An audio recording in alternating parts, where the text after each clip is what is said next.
السلام علیکم ناظرین، کیا حال چال ہے؟ طبیعت ٹھیک ٹھاک؟ میں امید کرتا ہوں کہ آپ خیریت سے ہوں گے اور ٹھیک ٹھاک ہوں گے، خوش باش ہوں گے۔ ناظرین، آج میں آپ کو بڑی اہم خبر دینے لگا ہوں، وہ 27 ترمیم کے متعلق ہے۔ وہ یہ ہے کہ آرمی ایکٹ 2025 کی منظوری ہو گئی ہے۔ آرمی چیف کا بطور چیف آف ڈیفنس فورسز نیا نوٹیفیکیشن جاری ہوگا۔ ناظرین، تفصیلات کی جانب بڑھتے ہیں۔ وہ یہ کہ قومی اسمبلی نے Pakistan army act, air force act اور نیوی ایکٹ ترمیمی بل 2025 کی منظوری دے دی ہے۔ تینوں بل وزیر دفاع خواجہ آصف نے پیش کیے ہیں۔ بل کے متن کے مطابق وائس آرمی چیف اپنے اختیارات اور فرائض آرمی چیف کی ہدایات کی روشنی میں سر انجام دیں گے، یعنی جو آرمی چیف کہے گا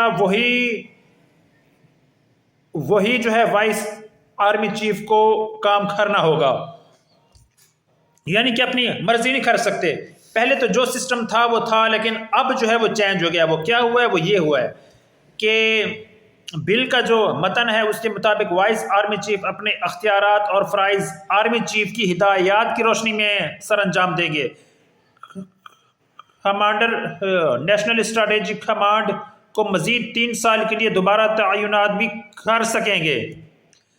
آرمی چیف کا بطور چیف آف ڈیفنس فورسز نیا نوٹیفیکیشن جاری ہوگا۔ نئے نوٹیفیکیشن کے بعد آرمی چیف کی مدت دوبارہ شروع ہوگی،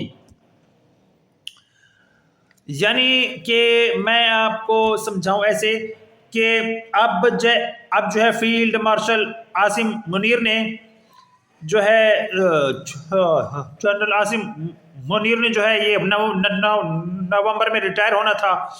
وہ 3 سال ہو گئے ہونے کو ہیں ان کی مدت ملازمت کو، لیکن اب ایسے نہیں ہوگا۔ اب جب یہ چیف آف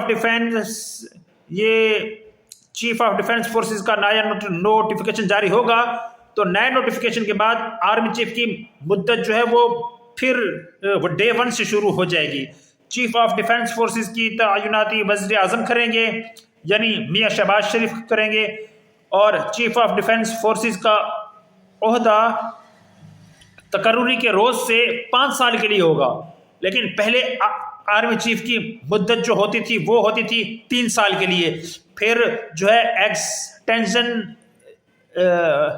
لی جاتی تھی 6 مہینے کے لیے، سال کے لیے، 2 سال کے لیے، ایسے جیسے جنرل باجوہ نے ایکسٹینشن لی تھی۔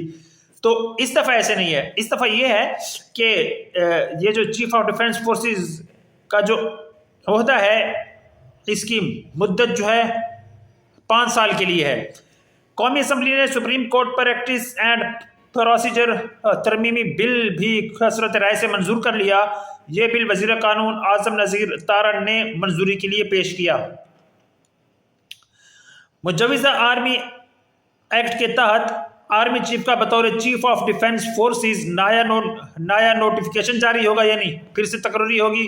مجوزہ آرمی ایکٹ میں کہا گیا کہ نئے نوٹیفیکیشن کے بعد آرمی چیف کی مدت دوبارہ سے شروع ہوگی۔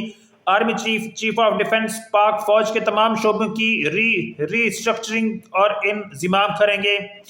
مجوزہ آرمی ایکٹ کے مطابق وزیر اعظم آرمی چیف آف ڈیفنس کی سفارش پر کمانڈر نیشنل اسٹریٹجک کمانڈ تعینات کریں گے۔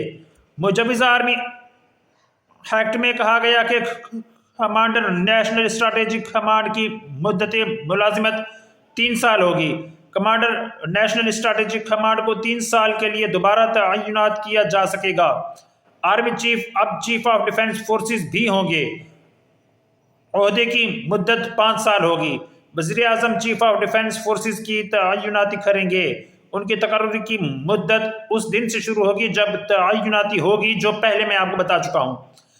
اعظم نذیر تارڑ نے کہا کہ قانون نے وضاحت کی ہے کہ چیف آف ڈیفنس کا عہدہ اپوائنٹمنٹ سے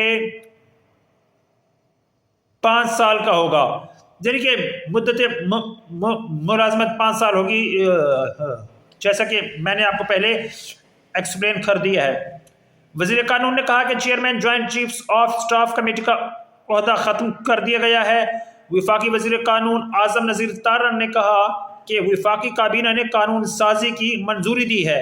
27 آئینی ترمیم پر سب کو مبارکباد دیتا ہوں۔ آئینی عدالت قائم ہو گئی ہے۔ انہوں نے کہا کہ آرٹیکل 243 میں بھی کچھ تبدیلیاں کی گئی ہیں۔ اس سے متعلق 3 قوانین میں ترمیم کی سمریاں وزارت دفاع سے آئی ہیں۔ ہمیں سپلیمنٹری ایجنڈا پیش کرنے کی اجازت دی جائے۔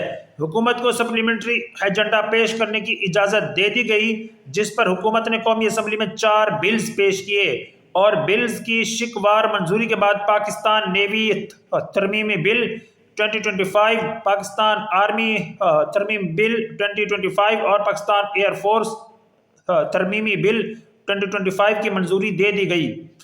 وزیر اعظم شہباز شریف بھی قومی اسمبلی اجلاس میں شریک ہوئے۔